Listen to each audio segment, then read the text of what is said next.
Alors là, on va commencer absorbance d'une solution colorée et loi de Beer-Lambert. On va commencer par absorbance d'une solution colorée. Alors, si je considère par exemple cette solution colorée. Donc, cette solution colorée, elle est rouge. Donc, la question qui se pose, pourquoi elle est rouge? Donc, cet œil la voit comme étant rouge. La même chose pour cette solution colorée qui est bleue.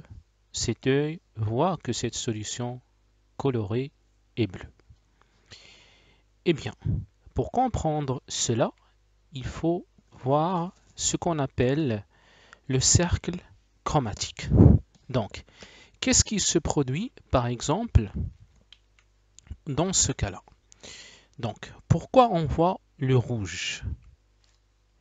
Eh bien, parce que, donc, normalement, quand on a envoyé la lumière, une lumière polychromatique, donc quand on parle d'une lumière polychromatique, c'est-à-dire qu'elle est composée de plusieurs couleurs.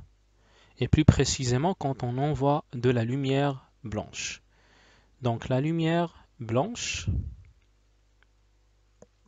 donc le spectre de la lumière blanche, le voici, vous le voyez devant vous. Alors, normalement la solution colorée, pourquoi elle apparaît rouge?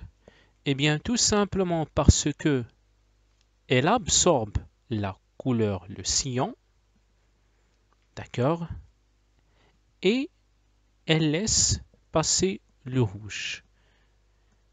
Donc elle absorbe le cyan et laisse passer le rouge. Donc la couleur complémentaire ici, c'est le cyan. Par contre, si une solution elle possède une couleur cyan, eh bien, elle absorbe le rouge et laisse passer le cyan. La même chose, une solution qui est orange, eh bien, elle absorbe le bleu roi et elle laisse passer l'orange.